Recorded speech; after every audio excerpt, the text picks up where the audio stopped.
Don't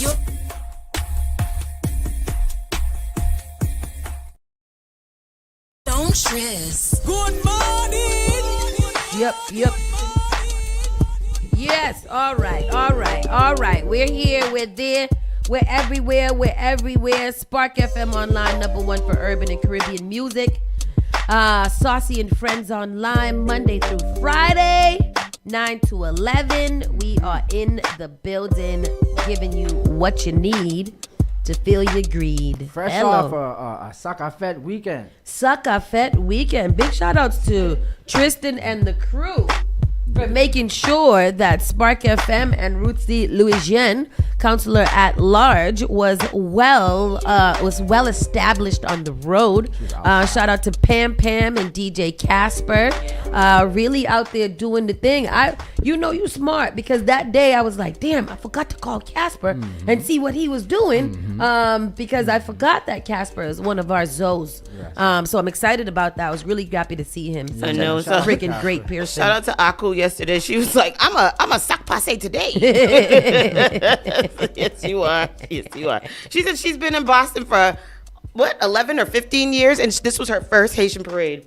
So many people don't know that there's a Haitian parade. They're like, what parade are you talking about? Because it has diminished down to almost nothing. The Haitian parade, really? Yeah. People were like, so where's that, downtown? I'm like, no, Blue Hill Ave. Yeah, they're like, the Haitian community is very, very upset with how small it has gotten. It has downsized by a ton.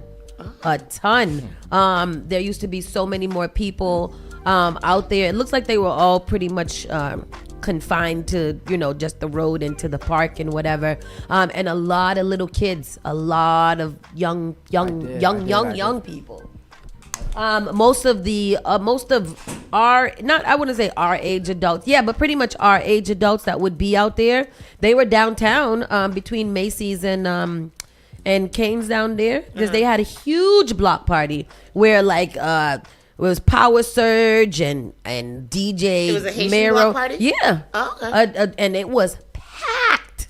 Oh, nice. It was packed. So I had seen some discourse online about just pretty much what we're going through in the Caribbean community with the declining of the Caribbean parade, and just the fight for the younger generation to have some representation on these organizational boards and stuff like that. So they were very upset about that. So I had a good time.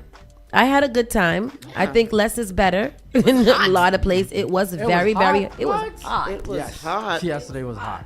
Yeah. Sparkell could not deal. He was not well with it. Sparkell was not good. Good morning, Jess. Good morning, Janet. How y'all doing? How Shout out y'all to everybody that doing? came out there for real, but yeah, man, I was tired from lifting them damn boxes. But shout out to Pam. She held me down, man. She did. It was a good time. She is a good friggin' time. She is. She loves things like that, and she really appreciates, being able to show up for her people, and be in her element, and hosting and Haitians is what she loves. Those two things right there. It's what she loves to do. Saw the Facebook Live that's been going around. Get them kids, lock them up. Let every parent come down there and collect their kids. What happened? At the end of it, big fights. There were huge fights breaking out across in the park area. There was this video of this woman pretty much going live and saying, "Y'all need to come down here and get your kids." They were fighting YouTubers and streamers and stuff and trying to punch them in the face so that they can get ratings and stuff like that. So, and then you could just see it was like an onslaught of youth just out there, like running half naked, a mess. And for some reason, we seem to think that makes something good, is when we see so many people. But we have to realize a lot of these are young kids that are parentless and are literally causing trouble. And Franklin Field, we already know, is one of those areas that they like to frequent the most. So it's getting a little bit scary, because the kids have zero fear and zero respect for anything. Cornell was down there with CK, and he was just like, when he was walking, a huge fight broke up, and he was just like, he turned immediately around and left, like, absolutely not. No. That's so crazy. I was across the street, didn't know anything about any of that at all. Yeah. I knew nothing about that. I was locked in because I was watching from every angle. People were sending me videos like, make sure you talk about this. Make sure. I was like, God damn. Like, I know. Wow. I know. When we was out there, it was very peaceful. I know the city was active yesterday though. It was. This whole weekend actually. This The whole city is active. man. Like the children have been turned up. They heard that they were spraying random bullets on Dorchester Ave. I think it was Saturday. Yeah. Yeah. We got that There in was the 2 stories. shot. It was all kind of stuff. With that said, let's get right into the let's get into the show so we can go down some of the news that is going on.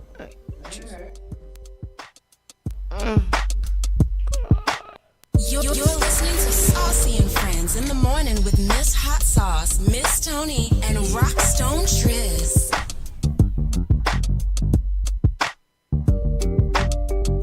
Good morning, good morning, good morning.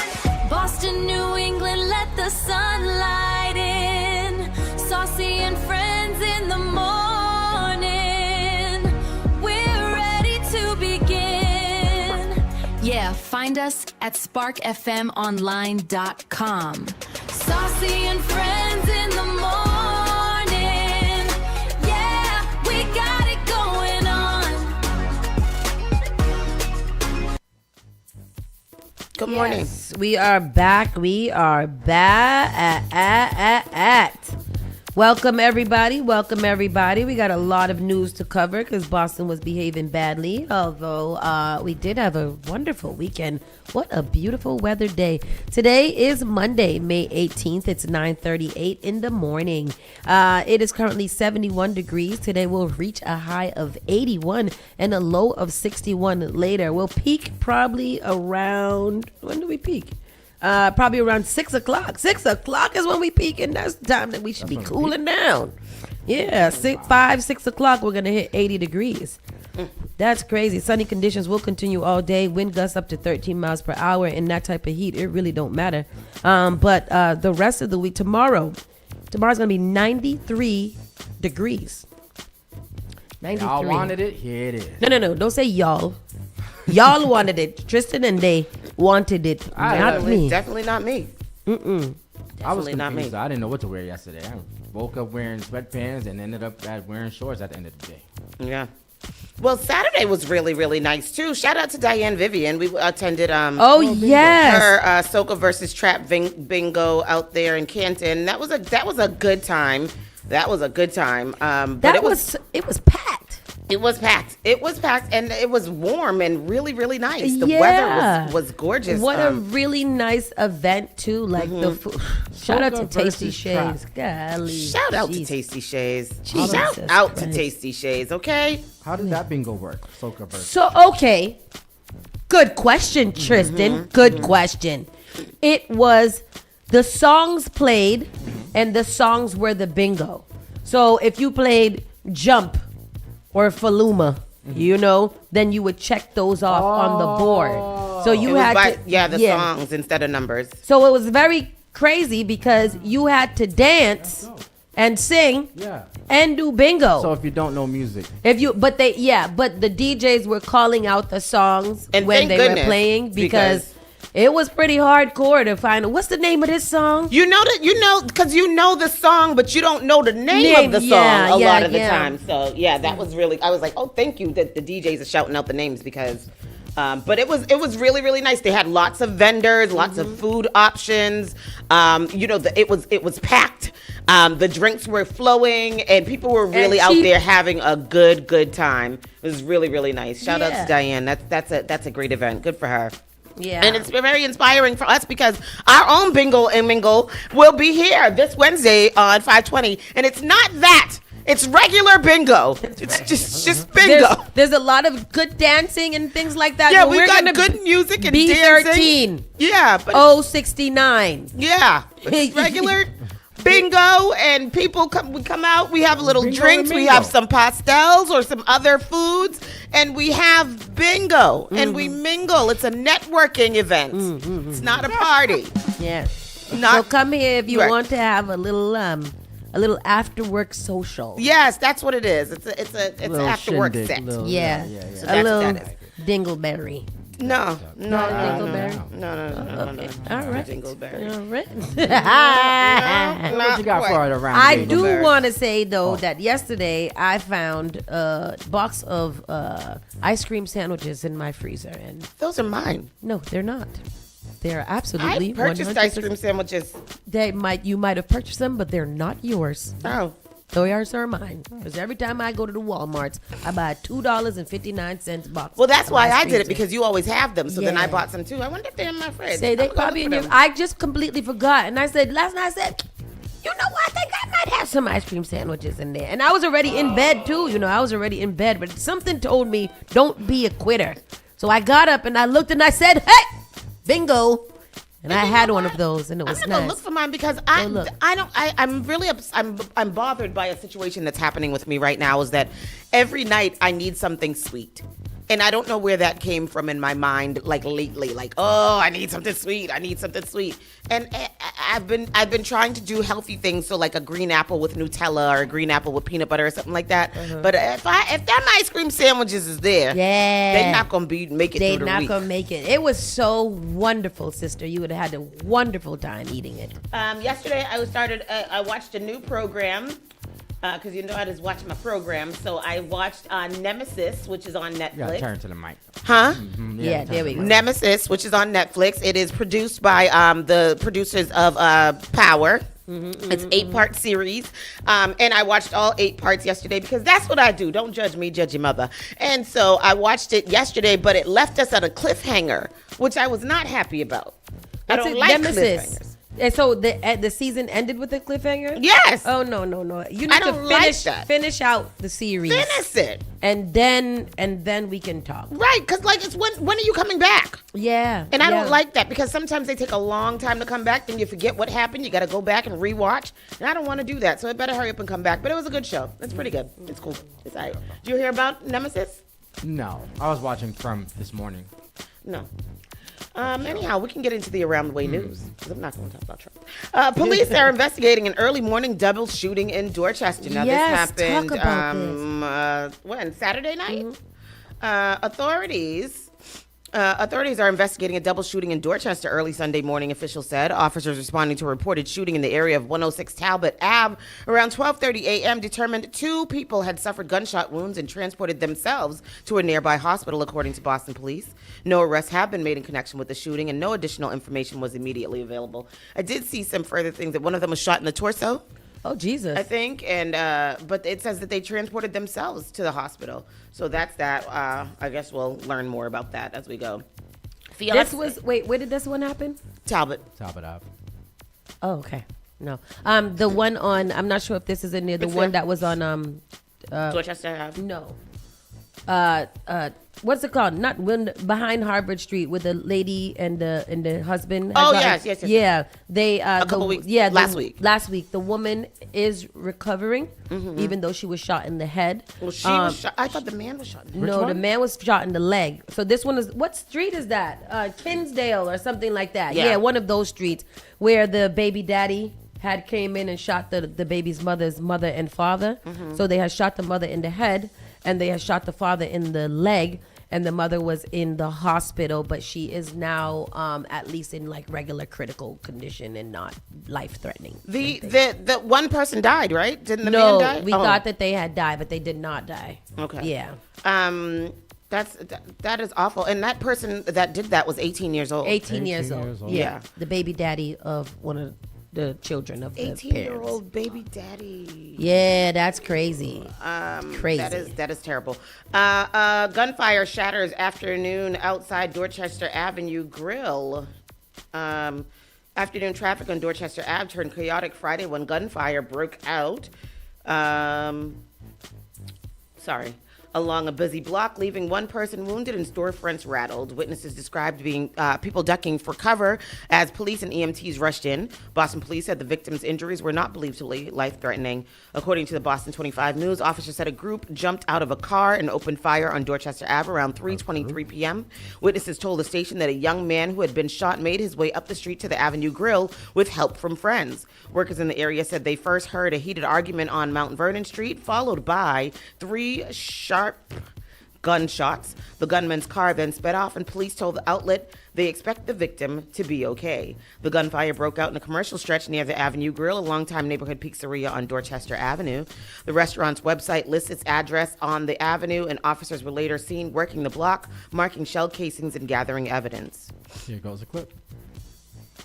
In Dorchester, crews blocking off Mount Vernon Street near Dorchester Avenue after witnesses say multiple shots were fired this afternoon.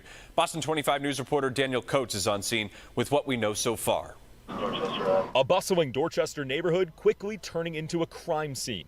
Police tape and evidence markers littered across the Mount Vernon Street area after police say a group got out of a car and opened fire. I thought it was a truck backfiring. It doesn't happen. I've always said it's a very safe area. First time I've ever heard anything like this, but it's weird to hear. Those nearby said it was a normal afternoon until about 3:30 Friday. I was getting in the shower, heard like 3 shots, then I heard 2 kids screaming. They're like, he just shot me. Employees at the Avenue Grill on Dorchester Avenue said a teenage boy was shot down the road after a yelling match. He was allegedly helped into their pizza shop with a gunshot wound to the foot, where EMS and employees helped stop the bleeding. They look like young kids. Boston police expect the victim to be okay. Kathy looked out the window and saw the aftermath of the shooting. I saw 2 kids fighting over by the grass, and all the cars were stopped. Those witnesses say a car sped off as the victim was helped up the road, leaving a stunned neighborhood in their dust. I've lived here 30 years.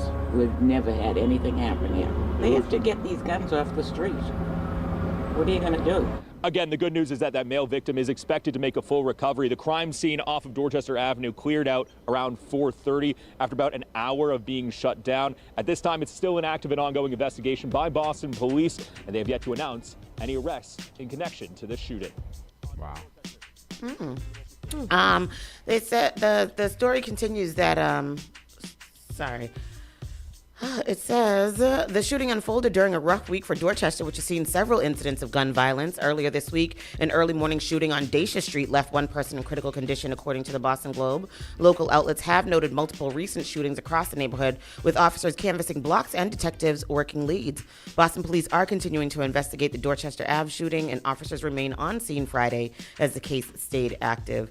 And yep, there was that shooting on Dacia Street, the one that you just talked about. Yep. And there was like 4 shootings last week, I think. Some wild craziness. There was a meme, or not a meme, a graphic that was going around with the shootings. Do I have that? Let me see. Who would I have sent it to? Didn't I send it to you? But keep going. I'll find it. Here it is. Here we go.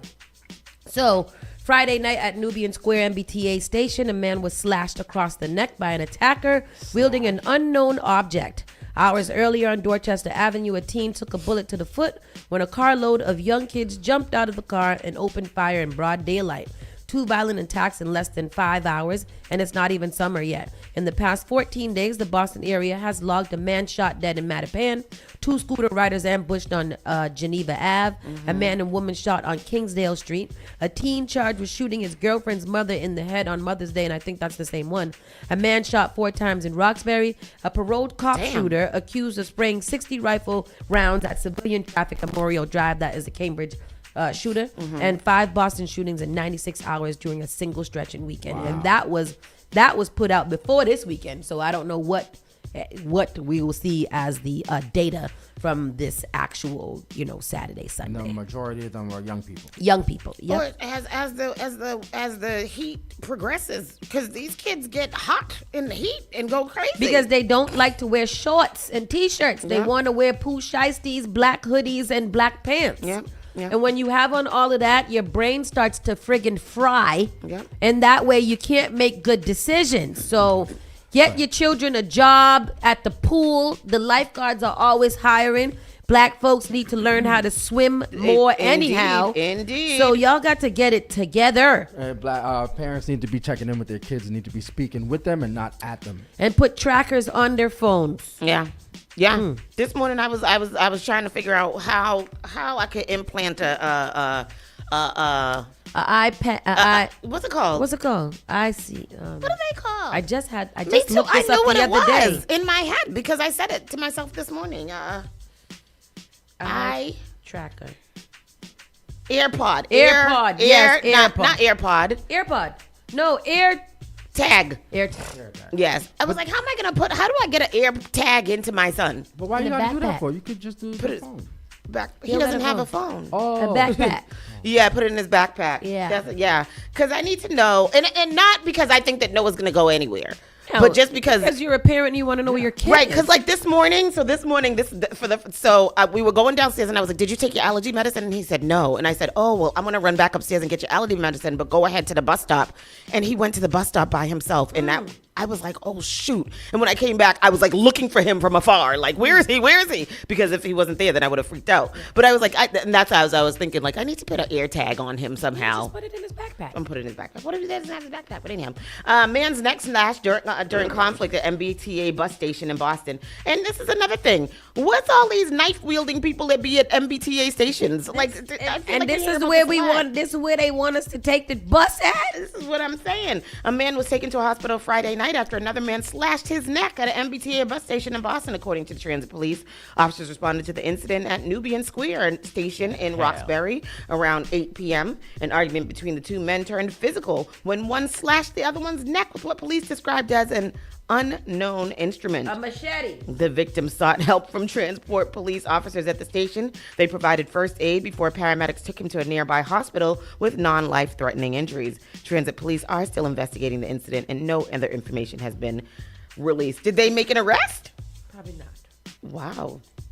That's crazy. Slashed his neck? Oh, wow. Right off. Boston police cruiser hit by a brick thrown from a rooftop. What is going on? Everybody's crazy. What is happening? Everybody's losing it. Boston police said one of their cruisers was hit by a brick thrown from a rooftop while they were investigating a reported assault and battery on Northampton Street. Other vehicles also appeared to have been hit. Police were in the area for the reported assault and battery late Sunday night near the South End Roxbury line. Go ahead. One second. Here goes the clip. The fender. Police say someone was throwing bricks off of a rooftop. And they know who did it. Hannah Cotter is live at the scene this morning with the breaking details. Hannah. Good morning. It appears that multiple vehicles were hit. Take a look at the damage to this windshield of this car right here. Police say they were in the area for a reported assault and battery when they heard a loud bang. This all happened after 10 o'clock last night here on Northampton Street. We're right on the South End and Roxbury border. While police were here, they say one of their cruisers was also hit by a brick. Part of that cruiser is dented and the back window is gone. Investigators say someone was throwing bricks from the roof of this apartment building over here. Now, that person was taken to the hospital for a mental health evaluation. Police say it's someone who is well known to law enforcement. It's unclear if that person has any connection to the alleged assault or if anyone was inside the police cruiser when it was hit. Crazy. Boy, I tell you. There's going to be a lot of mental health things coming out. A lot. There's gonna be a lot of it. nervous. Yeah, it's wild and it's too bad and that's crazy. I don't know. It's unfortunate. It really very. is. Fiance of state trooper killed in wrong way crash wants to join the Mass State Police. Oh, really? Yeah. Good for her. Yeah, but people, I was reading in the comment section and people are thinking that it's maybe not a good idea. Jessica Ostrowski, the fiance of late Massachusetts State Police Trooper Kevin Traynor, says he was the love of her life. Up until last week, she was living a love story, planning for a wedding next year and already shopping for dresses. I would look them up online and send them to Kevin, ask him if he liked this one, if he liked that one. Same thing with the wedding venues. We'd go back and forth on which ones we liked, which ones we didn't. She said Jessica and Kevin met in an interesting way. So we met at the jail, she said. Both were corrections officers and both fell in love quickly. He showed me a love that I've never had in my life. And how he loved my family, accepted me. For me, I just knew right away that he was the one, she said. Traynor, 30, left the job to become a state trooper. Go ahead. Here goes the clip. I think it's just what you Who tells me he was the love of her life. Up until last week, Jessica Ostrowski was living a love story. Her engagement photos, a snapshot of pure happiness. She was planning for a wedding next year and already shopping for dresses. I would look them up online and send them to Kevin and ask him if he liked this one, if he liked that one. So why she want to join her? Maybe she wanted to do that beforehand. I don't know. From what I was reading in the comments, that specific trooper trainer, he the passed. first thing, Just the one who got killed going the wrong way. Yeah. He was helping. Okay, he was trying to stop the car. Yeah. I never imagined myself receiving with him passing, him knowing that if I was able to fulfill that dream, that would mean a lot to him.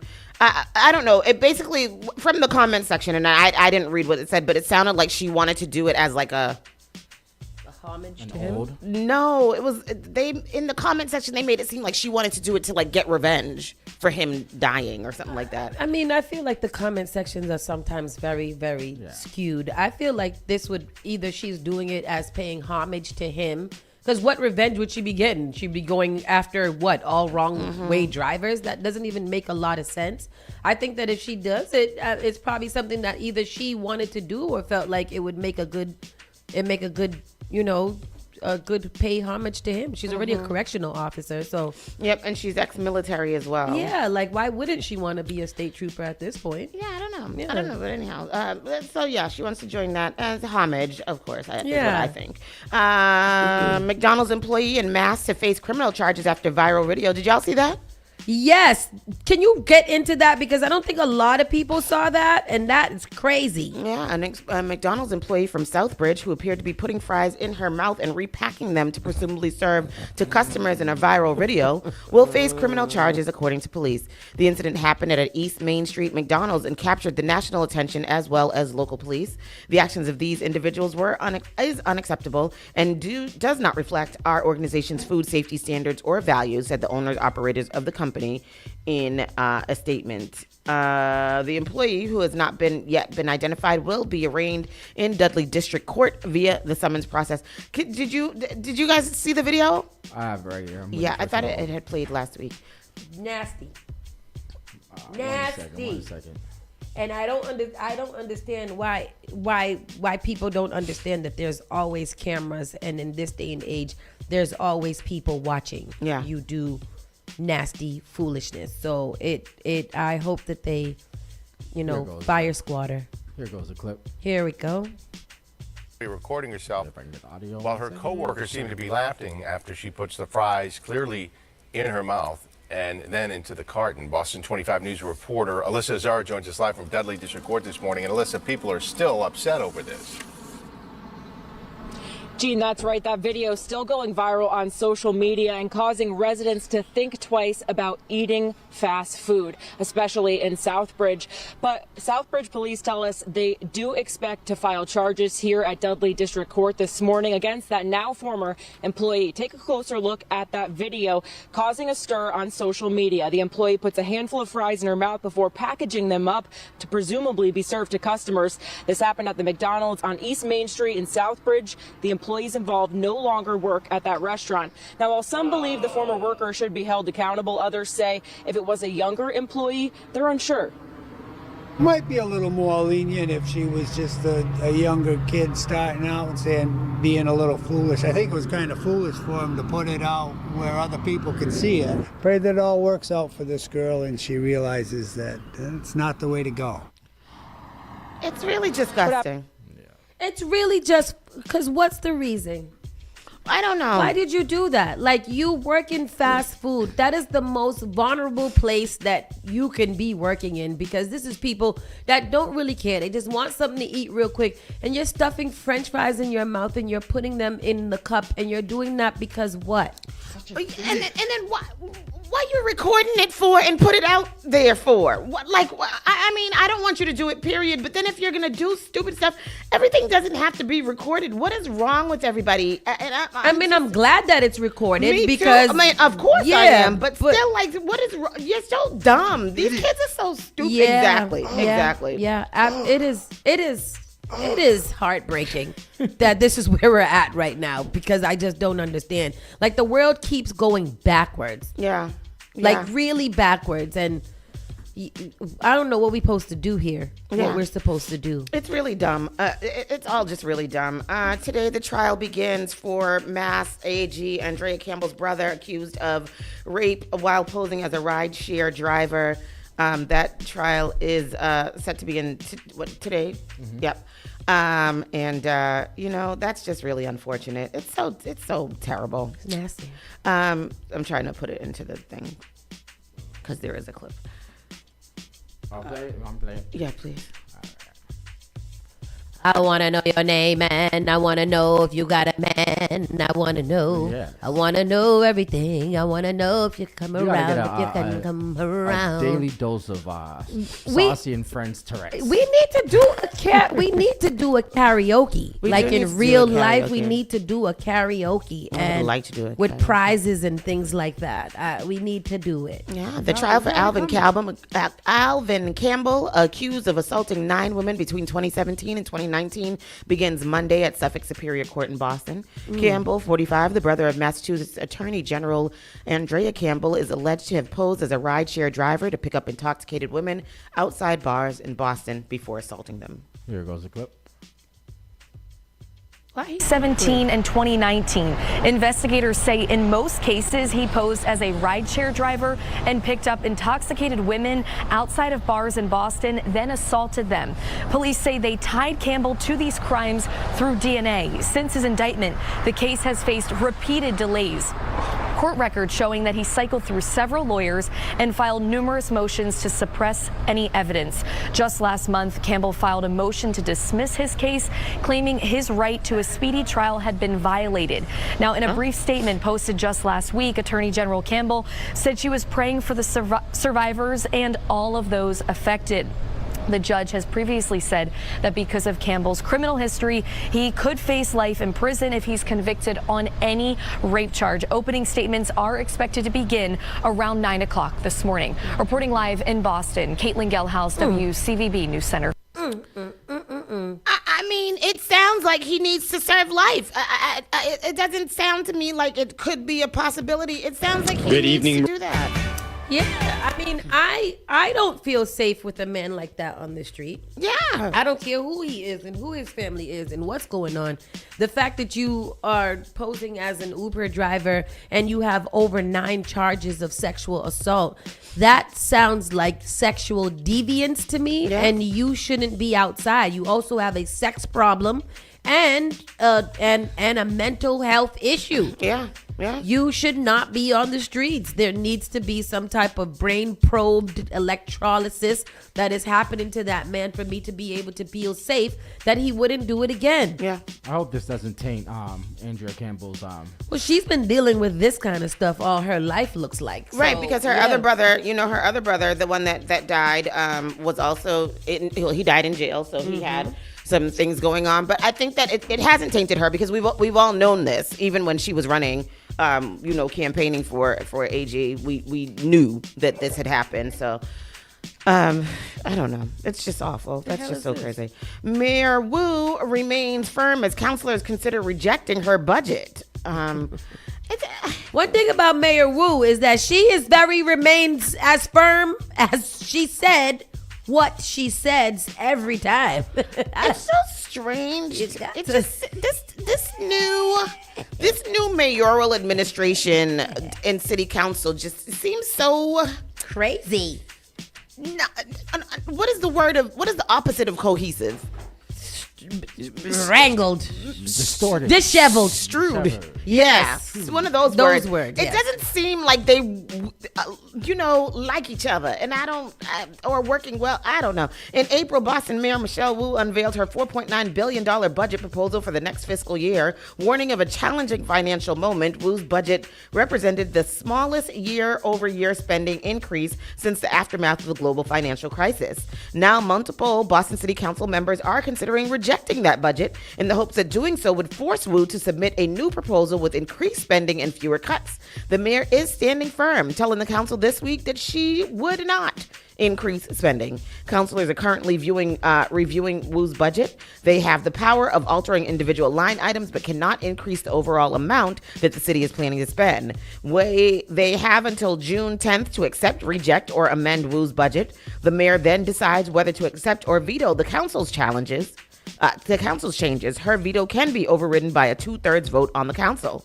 Councilor Brian Worrell floated the idea of returning to an older version of the budget process earlier this month. Boston Policy Institute noted at the time, in that previous version of the process, councilors would not amend individual line items, and the mayor's initial budget was routinely rejected. The council and the mayor's staff then generally negotiated priorities, and a new budget was submitted that could be approved. What is saying? There's a lot of cuts that was made, like the children and veterans and police and not police, God forbid, not for police, firefighters, testing and screening and whatever, yada, yada, yada.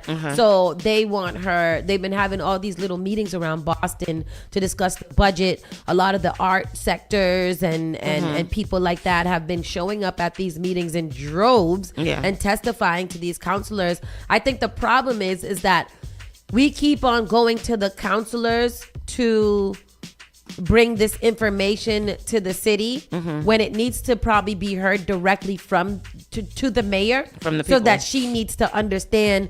Because I feel like what's happening is like the counselors are the middle people, and they're going into these chambers and fighting for these things, but the people that are opposite her, like the white counselors that are not versed in what is going on within the city, are opposing them and things like that, and even some of our own.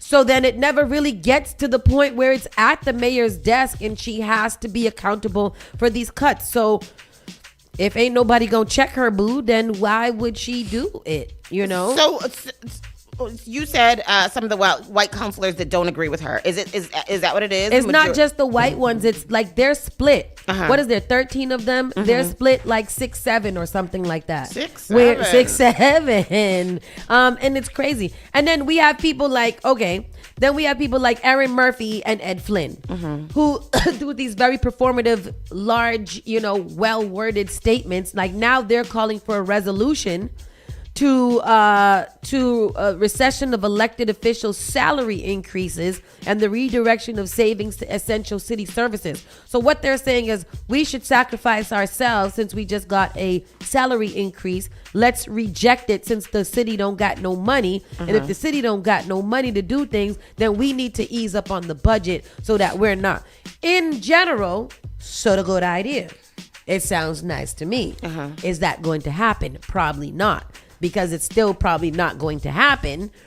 Now, this looks like a very nicely worded letter from Aaron and Flynn. Look at how much they're doing for the city and what they want. But it's not going to happen. So it's very performative to me. So I don't know. So basically, the city council largely does not agree with the mayor and what she's doing. And what is the role of the city council compared to the mayor? So they are the second in command. So they are the liaisons between community and the mayor. So instead of everybody going to the mayor and complaining about what the mayor's doing, they should be redirecting that to our city councilors, who should be fighting more for us and protesting and all kinds of stuff. So when this middleman can't seem to figure out what the city wants based on where they're from, and they all got to kind of agree on it, then it never really makes it to the mayor's office. Now, I'm going to have to tap in with Javi. I'm not sure if Carlos is back into the realm of doing things. But just to kind of figure out, there's other people that we're going to start tapping in on a Tuesday just to kind of get down with that. I know as much as I know, but then after that, I don't really know the logistics of how these things go. And that's very crazy to me. Like I said, it just really seems to me that there's no cohesiveness between the city council and the mayor. And I thought that was what we voted for, right? Yeah. So it just seems like, are y'all working together? Y'all listening to each other? What's happening? At least it's still a democracy, right? I mean, for right now, for right now, it's starting to feel not so democratic or democratized these days. The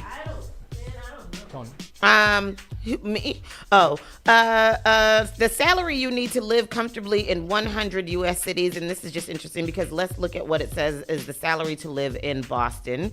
Over 100,000, I thought. Is that what it says? For to live comfortably in Boston, Massachusetts. So salary needed for a single adult in Boston is $139,776. to live comfortably in Boston if you're a single adult. For a salary needed for a working family of four, they suggest that you have $368,742. And the median household income for Boston, Massachusetts should be $97,791. Oh, my. So how? I posted that yesterday. Like, if you can make it here, you can make it anywhere, because that we're top the chart, right? Yeah. Well, no, we're not. We're actually not at the top. Yeah. No, New York, San Jose, Irvine, California, Anaheim. We're number 6. This because there's another one going around. Typically go between New York, California. Let me see. There's another one going around right now that's saying, okay, states that qualify 100K. Oh, well, this is, 100K as lower middle class. No. This is how much you need in order to live comfortably. So this one is states that qualify 100K as lower middle class. We're top the ticket, Massachusetts. To be top income for lower middle class is 116,476, followed by New Jersey, Maryland, Hawaii, California, New Hampshire, Washington, Colorado, Utah, and Connecticut. How come I can't get no food stamps then? Girl, because that's what I don't understand. We upper middle class, but if you make lower than that, shouldn't you be poor and eligible for SNAP benefits? Yeah. For SNAP benefits and all the damn benefits. Yeah, I'm about to get me some SNAP benefits. Go ahead, apply. All right. I am about gonna to apply. get me some. Yep, I'm gonna get it. Yeah. How do you apply right now these days? I don't know. You apply online. I mean, right now we're gonna get our Sunbucks for the summer. They give us $125 for the whole summer. For the whole summer. That's so you can get a whole bunch of ice cream sandwiches, and that's about it. That's all you can afford with $125 for the whole summer. That's crazy. But if you have more than one child, do you get more than one Sunbucks? I think you would have to, right? I hope so. I hope you get it. You per probably child. get a little $10 more. Oh. But nothing too crazy. Listen, send me my Sunbucks. What else? Should dogs be allowed in grocery stores? An incident in a Charlestown Whole Foods sparks a debate. Can you play that clip, Tris? Yes. I'm waiting for it to load. Okay. Lord. There's no story with it. But what was the incident that occurred? I don't know. Occurred. Sorry, I'm just... I saw a video like that. Oh, Drewski. When the choir was singing behind everything, last word he said. And that's what I would like to have. It not work. Me not work it there. All right. Well, anyhow, what do y'all think? Should dogs be allowed in grocery stores? You as a dog owner, what do you think? Support dogs. Yes, I do. It depends. Like if you have a... Is that it? I don't like to take my dog into grocery store. If I'm driving, I would prefer to leave him in the car, windows down, for a little run in. I don't believe that you should leisurely have your dog walking around in a grocery store, especially those open food aisles like the vegetables and fruits and stuff. I don't care how well behaved your dog is, unless it's a service dog for real. I don't think there should be any face length to food items. Now, when I do have to take him in because it's either too cold or too hot, that means we are going straight to the pet aisle, because that's the reason why I would need to go in there. And I would bring him right out. Short leashed. He's very short and he doesn't touch anything. I do not let him sniff or walk on anything. I am very, very conscious of other people's dog fears and dog phobias. But at the same time, I'm not risking the life of my dog and leave him in the car if it's too cold or it's too hot. And those are the only times that I would take him into the store if I have to. And isn't it illegal to leave your dog in the car in Massachusetts? It depends. It literally depends on the weather. Okay. It too hot or too cold, above like 75 or 80, you're not supposed to leave them, because just like a kid, it gets too hot in there, they can't breathe. Yeah. And then if it's too cold, the car gets so cold that you can't. When I had an automatic starter, I used to keep the car on and then go into the store so that the heat would still be on. Yeah. But again, if you don't have a need or a reason to bring your dog into a grocery store, I would advise that you don't. Okay. And I'm a dog owner, and I take my dog literally everywhere. Triz, did it ever work? Yeah, it's been playing. No, but I wanted to hear the story. Yeah, it's quite long, so I'm going to play a little bit. including to the grocery store. WBZ's Mike Sullivan caught up with some dog owners who are split on this. Sometimes you just need a little alone time. He gets mad if he doesn't get his stoop time. And the famous Seamus gets it 4 to 5 times a week in Charlestown. Everyone calls him the mayor of Thompson Square. His owner, Kevin Morgan, ties him up outside his home and office. The pooch is left alone to greet his constituents. Well, I regularly go to Whole Foods and I will tie him up out front, so I don't do that any longer. That's because in late March, Boston Animal Control got a call of a dog jumping on people outside of this Whole Foods. When officers arrived, they found 3 dogs tied up, waiting for their owners. They were able to use the store's PA system to track down 2 owners, but the third didn't come. The animal was briefly taken into custody before the owner showed up. Other stores have hitches outside for you to leave your dog out, so it's been common enough in Charlestown for a long time that everyone's used to doing it that way. Carmen Rondash stopped coming by with his dog, but he says owners are now taking their animals inside out of caution. So are there dogs actually in the Whole Foods? We went in to find out, and it didn't take long to get an answer. We spotted this little pooch within minutes. Other owners have even admitted to doing it. Lottie here used to come in often until a few months ago. So it'd be like discretion, right? Yeah. For a lot of non-dog owners, I see you guys in the comments, you probably don't understand. We take very, very long walks, sometimes an hour, sometimes more. I'm not walking an hour back to drop my dog in the house if I need to go and get a pack of bread from the store. It's not gonna happen. You also are not allowed to ask people if their dog is a service dog or not. Oh, really? You are not allowed, not even security or the people that are there. Oh, I did not know that. And dogs that are service dogs do not have to be labeled either. You cannot ask people if you have a service dog. I had no idea about that. Yeah. So a couple of times, like, people was like, is this a service dog?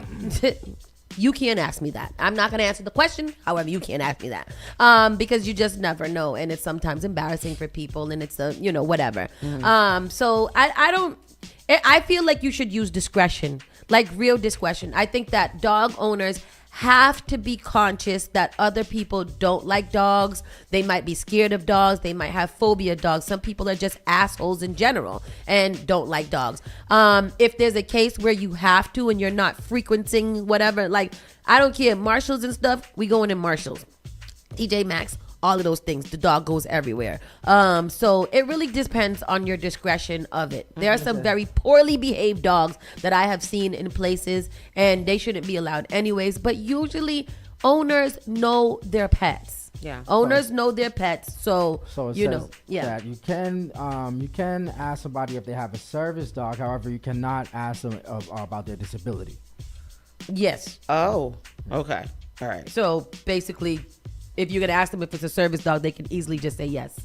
Because you can't be like, what's your disability? You can't ask me that. So is this a service dog or not? So that's why it is a conflated thing. And is there a difference between like a service dog and an emotional support dog? There is a big difference. Emotional support dog is not the same as a service dog. So you can't just be like, oh, it's my emotional support dog. Nobody cares about that. That just make you feel good. Yeah, that just makes you, like, if you have an apartment, say you have an apartment that doesn't allow dogs, you can get your doctor to make you a letter that say that you have an emotional support dog, which you wouldn't have to pay extra fees or stuff like that. So that's really the only way that emotional support dogs, but they are absolutely separated from a service dog. A service dog is there for a medical reason, and it has been highly trained for different, whether it's anxiety, seizures, blindness. And blindness, anything like that. An emotional dog is just, you can get that off the internet too. Support dogs should even help regulate your body. Your body temperature, all those things. Oh, I saw that girl with the that has the seizures, and she has the dog that brings the medicine to her and all that stuff. So. Yeah, those are service dogs. Oh, okay. And then lastly, dusting off Boston's black stories, one Instagram post at a time.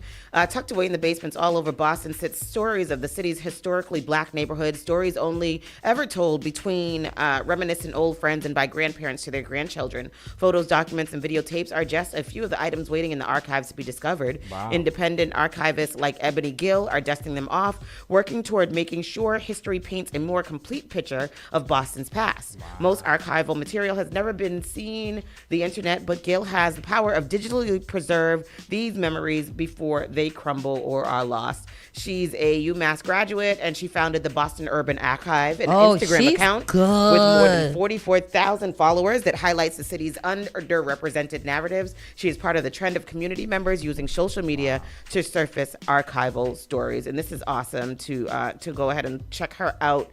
There's a little. This is really cool. One of my friends actually spoke on. Could be arrested.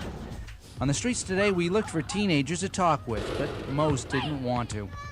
We did find some younger kids playing basketball in the Franklin Field Housing Project. What kind of problems you see around here? People in the night, people in the nighttime wrestling, gangs against gangs fighting, baby, guys against breaking windows and stuff with rocks, stabbing. They say they're home early. Well, that's an old video, huh? Yeah. So check her out. What's her name? I forget, Ebony. but I want to get her in here because she's been uncovering lost things. Her name is Ebony Gill, and you can follow her at Boston Urban Archive on Instagram, Boston Urban Archive. So check that out, and that's it. That's the local news. That's dope, because a lot of times you can't find black history in Boston. I know. I think maybe I've been seeing some of her things. There was somebody who was like taking a ride through Dorchester back in the day. There was one who was going down like Dudley back in the 80s and things like that. There's a lot of Caribbean content too, like at parties and whatever, kind of like where how Bobby Shakes had started to roll out like those kind of dances and stuff like that. Yeah, it's really nice. Okay, really I'm gonna check that out. I'm gonna follow it now. So you guys follow that, and we're gonna see if we can get Ebony in here. Yeah, and that's the local news. We're gonna take a quick pause, right? Yep, and then we'll be right back. Yes, sir. Bye bye. Keep it locked. You're listening to Saucy and Friends in the morning with Miss Hot Sauce, Miss Tony, and Rockstone Triz. Good morning! Igniting the airwaves, Spark FM. Looking for bold flavor and good vibes? Come to Finn's Fusion, right at 1191 Blue Hill Avenue. We're bringing you the best of Caribbean cuisine with a touch of African flavors.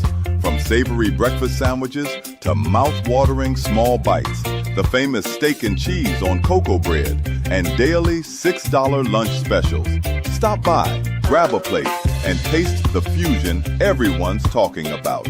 That's Finn's Fusion, 1191 Blue Hill Avenue, where flavor meets culture.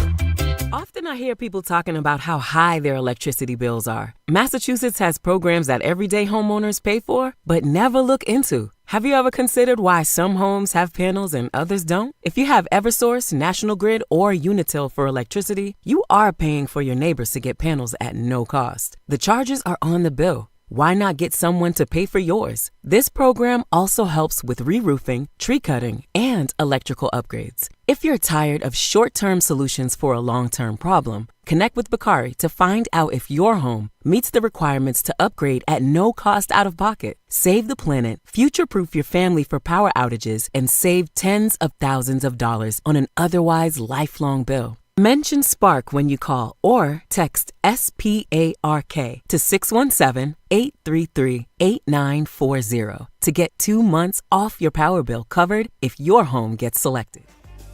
New England's spring and summer celebrations are amongst us. From proms, graduations, weddings, birthdays, cookouts, festivals, baby showers, and more. But let's be honest, nothing ruins an event faster than a bad DJ or a boring atmosphere. That's where Spark FM DJs and MCs come to save the day.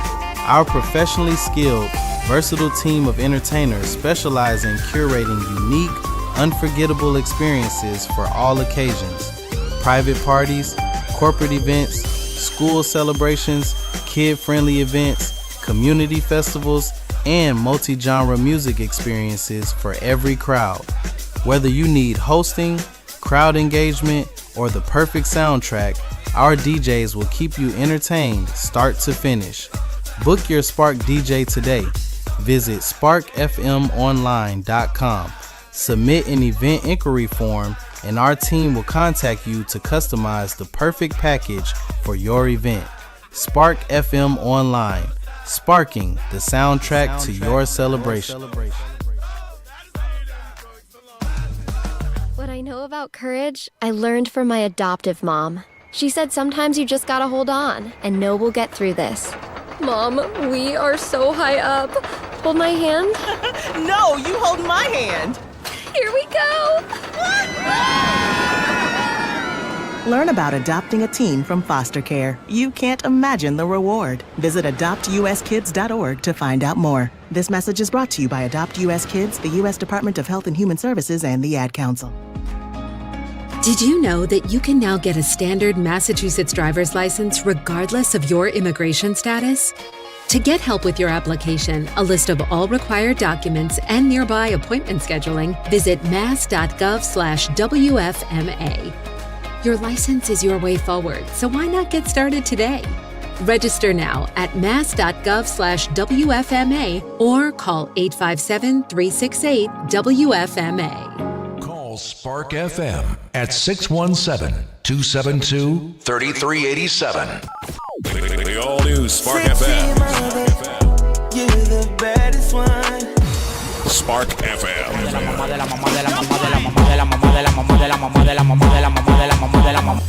You are now listening to Spark FM.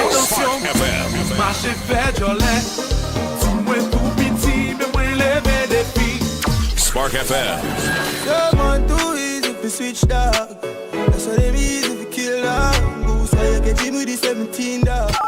Spark FM. Oh, yes, you kindly. Miss Jolie, know your mango sweet, so. Jolie, know your mango. New England's #1 urban Caribbean music. Radio. Spark FM.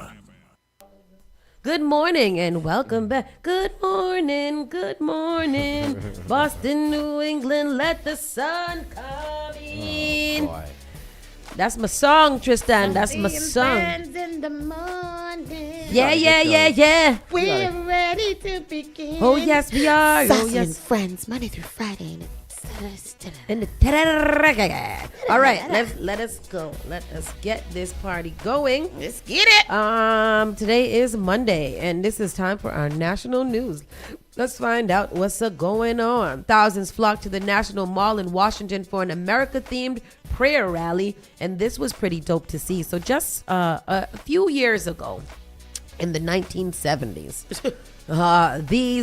the 1960s, these black folks marched across the bridge in Montgomery, Alabama, in hopes to receive Selma. Was it Montgomery? The Edmund Pettus Bridge in Selma, Alabama. Oh, because there was many walks this year down south. Mm-hmm. It was a take it to the south thing. So all over Alabama, Mississippi, and all those things, people were walking and protesting. And the significance is that John Lewis got his head busted wide open for these same voting rights that the Supreme Court has just repealed and or gutted because they believe in white supremacy, including their top official, Clarence Thomas, who got to where he got because of affirmative action, because of these types of things, and he was the number one spokesnigro that decided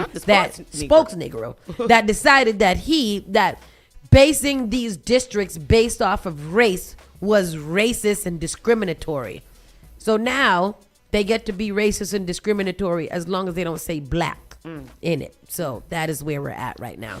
So thousands of people streamed into the National Mall for a day-long prayer Sunday, billed as a rededication of our country as one nation under God. Against the backdrop of Washington Monument, worship music blared from a stage that made clear the event's Christian focus arch strain, blah, blah, blah. All this dramatic reason. What happened? President Donald Trump read a passage of scripture in a video shown at the rally filmed in the Oval Office. It was the same footage used during a marathon Bible reading event last month. The verses from 2 Chronicles are often cited by those who believe America was founded as a Christian nation. If my people, which are called by my name, shall humble themselves and pray and seek my face and turn from the wicked ways, Trump said, then will I hear from heaven and will focus their sin and will heal their land. Other top Republicans, including Vice President J. Dean Vance, Defense Secretary Pete Hegseth, Secretary of State Marco Rubio, Stupido. Oh, wow. I'm trying to, and House Speaker Mike the Tool Johnson. We're also on the schedule as part of the celebrations this year, marking 250 years of U.S. independence. I feel like we've been celebrating this 250 years for quite some time now. We got this whole year we celebrating the whole this. year, but I thought we had started this last year. Remember when his big to do came out in June? That was the big 250th marching thing for his birthday and things? No, that was just a celebration. Remember, he wants to do a MMA fight on the White House lawn for. Oh yeah. Mm-hmm. Yep. Yeah. The conservative Christian lineup featured guests who often argue that the United States was founded on a Christian nation. I don't know what this says and what this has to do with the protests. Prayers event spurs protest. I can't. It's a lot. Basically, the South has been activated on full scale, full mass, full everything to try to get their voting rights back and to make people know that the blacks. I don't know what's going on. We back in civil rights. Yeah, days. we both in that's pretty much where it's 2026. And we have been set back at least the last 60 years of our lives back to a time where we were fighting for these things to happen. We got them happen. What I get more mad at is I'm going to have to get on the MAGA bandwagon right now, and I'm going to have to go after Joe Biden and Obama here. Oh. Because why didn't they codify some of these things? Meaning, why didn't they make sure that these things could never be protested and never get back to the Supreme Court? Mm-hmm. Why were we so okay with these things just passing, but with the idea that eventually, maybe one day, somebody might try to do it? And I know that we're forward-facing and progressive and stuff, but I don't think people thought that these people would be this wicked. But that's the problem, I think. The They're Republicans have played a long game, knowing that they're not always going to get their way and prepared for anything and everything all the time. I think Democrats got very lazy, and that's one of the biggest criticism that I have for Democrats is that I hope that after we settle this whatever we're going through, that we get a little bit more aggressive with the things that we want to happen instead of always, we got to do it by the book. We got to do it by the book. At this point, nobody's doing anything by any book. Donald Trump is a rogue assailant just doing whatever he wants to. And while we had power, we never made sure that unchecked power could ever gain this amount of power. I just think that I don't know. I don't know what's going on either, but it's a weird time to be living in, and it's scary, and it's just like, what is happening here? What is happening? And what can we I know that there's things that we can do. We're still fighting, we're still protesting, we're still, we're gonna fill the whatever. But we've been talking about increasing the Supreme Court and getting rid of the Electoral College and getting term limits for Supreme Court members and things like that. Why are we still fighting for those things instead of making them happen? We're going to keep on talking about it. What's the policies and procedures that need to go into place to make sure that we can pack the Supreme Court or that we can add term limits? When the midterms come and we take majority of both whatever it is that we're taking majority of, what are we going to do different? I have a theory, but Tell I me. mean, I swear that I hope that the theory's not right. Tell but me. honestly, I think that the white Democrats are somewhat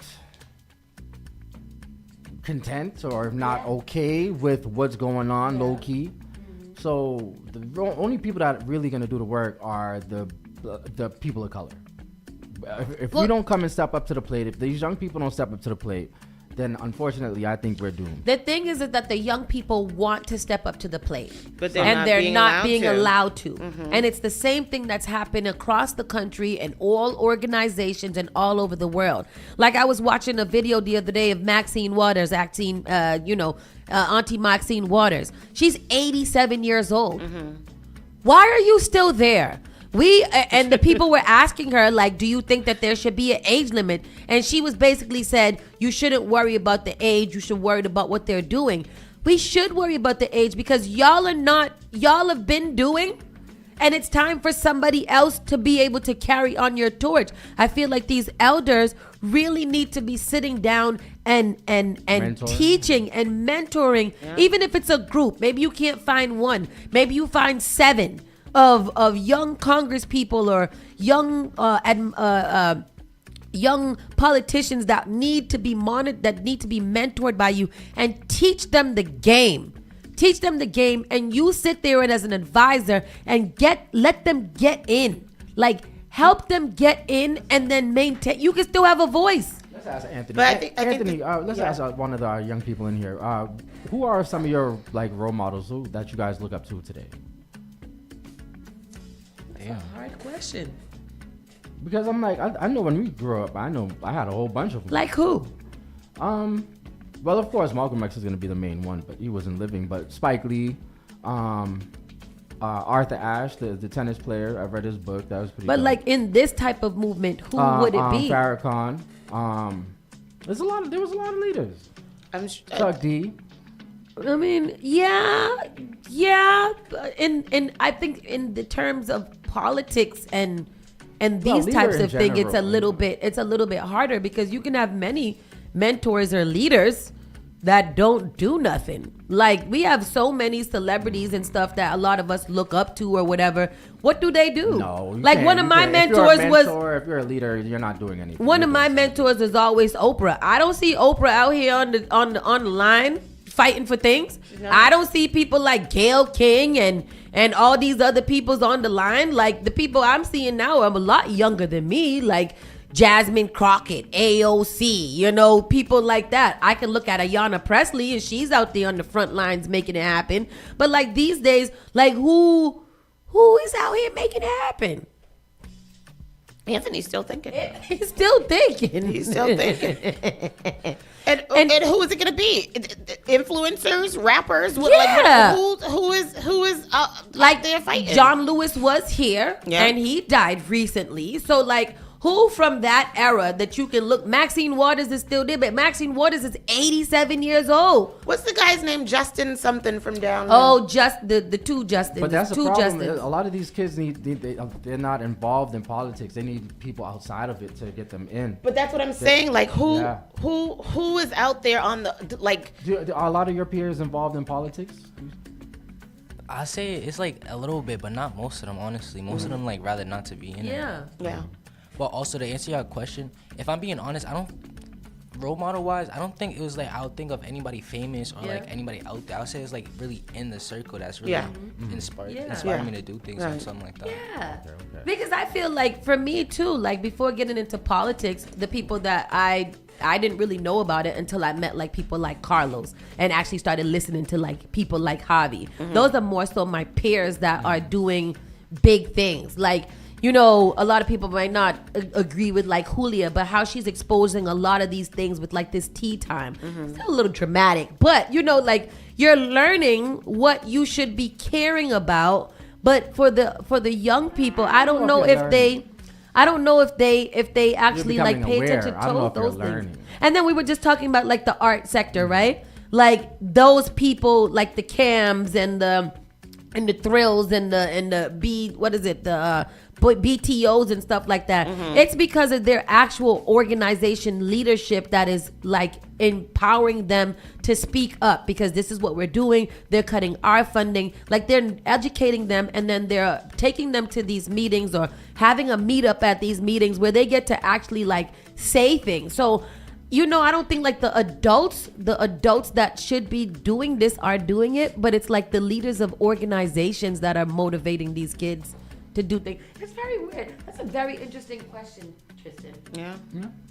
Well, sorry. Keep on moving. Shout out to Dr. Ulrich Johnson, because his philosophy was always, you got to include the children, let the children feel that they are the ones running the organization and not the adults running. Absolutely. Like, I feel like I always felt like Uncle Ulrich should have brought back Teens Against Gang Violence in some shape or form. Mm-hmm. Maybe if it was rebranded to something else that wasn't necessarily gang violence, but more so like Teens Against Violence. Yeah, period. In general. Yeah. Or Teens Against Foolishness. You know, like, I feel like there's not a lot more of the Uncle Ulrichs in the... No, I can't even say that, because I do follow a lot of them. Like Darrell Slim Weathers with his free hood store that is making sure, like, he feeds those kids pizza on a Friday. Yeah. Like, his store is all free. You will go in there for anything and get anything from chicken to sneakers. Yeah. So, you know, there's people like him. Even people like Exit Fame that we've had many times around here. He's come from a very tumultuous time, and he's so transparent with that he's go through, because it's like, bro,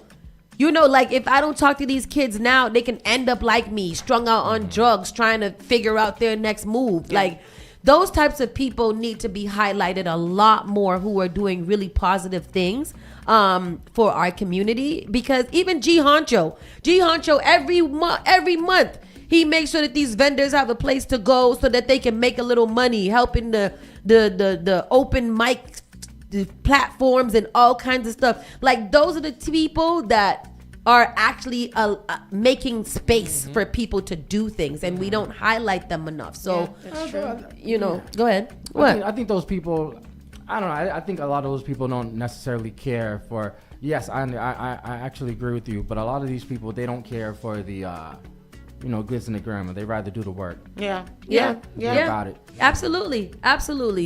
So let's move. Drone strikes UAE nuclear plant as U.S. and Iran signaled they are preparing to resume the war. Oh, that's nice. A drone strike sparked a fire on the edge of the United Arab Emirates Seoul nuclear power plant on Sunday in what authorities called an unprovoked terrorist attack. No one was blamed, but it was highlighted the risk of renewed war at the United States and Iran signaled they will be ready to fight again. So the ceasefire never really ceased the fire. Mm-hmm. So now they're like, F all of that performative action. We are just going to go right ahead and start shooting each other up again. This is y'all's president cannot figure out how to bring peace to the Middle East. And concerned. PM Hill. Go ahead, Tristan, go to that. Entertainers or athletes aren't leaders. I agree in some way. Was able to make the strike at Baraka. Now, the UAE says there's no radiological leak at the site. That's been confirmed also by the International Atomic Energy Agency, the UN's nuclear watchdog. And the UAE says it's still investigating who launched these drones. However, Iran and Iranian-backed Shia militias in Iraq conducted numerous drone attacks on Gulf Arab states during the war between the United States, Israel, and Iran that is still in a shaky ceasefire even today. This attack is likely to potentially draw the UAE further in. It's been trying to show that it's open again for business, that it's a safe haven for investments, but these continued attacks continue to shake this country, and it continues to draw into question whether the ceasefire will hold, particularly as U.S. President Donald Trump has hinted that America could go back to combat operations as well. And on Iranians... When people show him videos of him talking trash about other presidents not being able to negotiate or to make a deal on it, like what does he say? I'm the best negotiator. He doesn't say anything. Nobody told him what to say. You got to tell him what to say. But how does he feel about that? Does he feel like, when he was like, Obama was a poor leader and he couldn't figure out how to negotiate, so that's why this and this happened? And then why is it such a difference when he can't negotiate and settle things? Like, why does he believe that he's not a weak president? Because he's got an ego that is beyond understanding. How do you get there? Child, I don't know. You get there when America elects you the president twice. That's how you get there. Man, white privilege. As an idiot, if I was able to get elected to president twice, I too would feel invincible. Yeah. He's a cult leader. He knows he's brainwashing. He knows that. He knows that he's going to say something as much about Biden and Joe as much as he can. I mean, as much as Biden and Obama Obama. and Biden as much as he can, because he's trying to taint the data bit. He's trying to date the propaganda machine. Like I gotta yell at my good friend all the time on the Facebook because he's always posting videos from Fox News and these right-wing propaganda situations, and I just feel like you do realize that Fox News has had to pay millions and millions and millions upon millions of dollars for the false news that they keep making. It was like, so is this not right? I'm pretty sure that this interview happened. I'm pretty sure that the data has been skewed to make it make sense for Fox News and Fox News only. And people that don't understand that scare me because it's like, are you okay? Fox News, though? Fox News. That's the news source? That's your source. It's Fox News. Well, did he not testify in Congress? Yeah, he probably did. Just because people testify in Congress don't mean that it's factual. We've seen Pam Bondi, Katie Gnomes, Christy Gnomes. Whatever. She's fired. All of those people go into Congress and lie and say whatever they want to. Why are you sitting here thinking like it's the truth because some random person said something? It's very crazy. You are fake news. Exactly. Fake news. Fake news. Ebola outbreak in Massachusetts, right here. Hot sauce. Ebola outbreak in Africa is public health emergency of international concern. This is nice.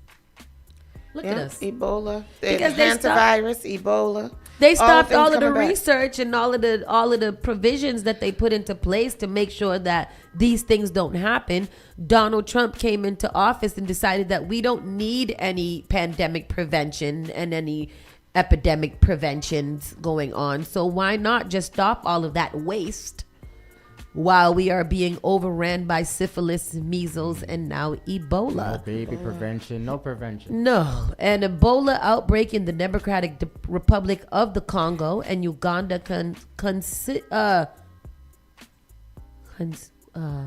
constitutes a public health emergency of international concern. What happened?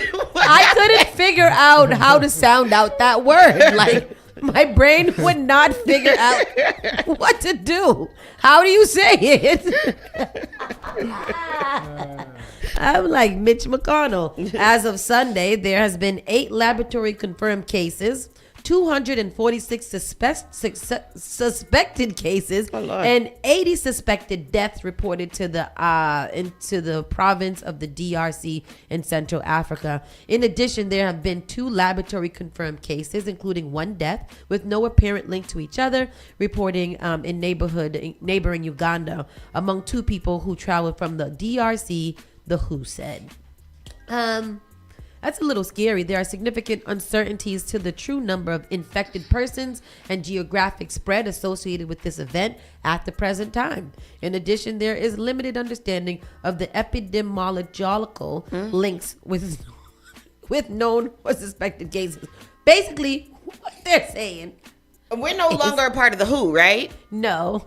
So we can't even get this information. So even if we decided to, even if we got a case here, the WHO ain't even there to help us figure out who got it and who's not going to get it. Right. So that's it. That's it. That's where we're at, America.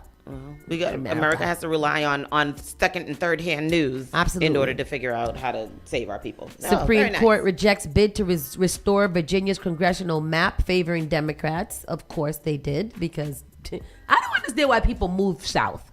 People that are in the north who move to places like Texas and Florida and Alabama. I don't think anybody moves to Alabama on purpose, but like Texas and Florida. What is the reason that you are moving down there? Well, they do move to Alabama. So many people have left here and moved to Huntsville. Really? Huntsville. Yeah. Oh, for SDAs and stuff? Yeah. And why? Is it better down there? The only reason why I would move to Huntsville is if I went to Oakwood. Yeah. Like there would be absolutely no. The Carolinas I could understand because they a little bit in the migger.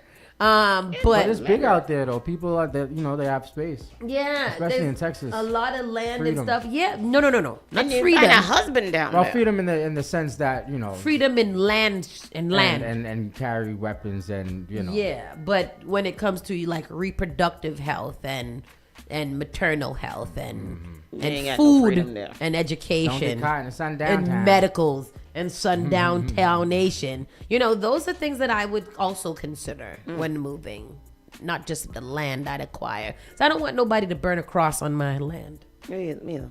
You know, I don't want nobody to blow up my barn. Yeah, like it don't make no sense to have land If and then somebody take go it. and blow it up.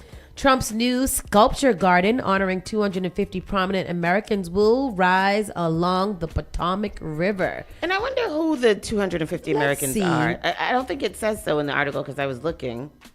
I want to know let's who see. they are. So 244 people, including Ronald Reagan, Jackie Robinson. These are the people who already have. Oh, okay. Trump, a Republican, signed an executive order naming, no, it was this one. In the final days of his first term, Trump and a Republican signed an executive order naming 244 people, including Ronald Reagan, Jackie Robinson, who should be honored with status in the garden. Okay. The idea languished under President Joe Biden, a Democrat, but Congress provided $40 million under Trump's big tax and spending cuts last year to procure the statues, including his executive order.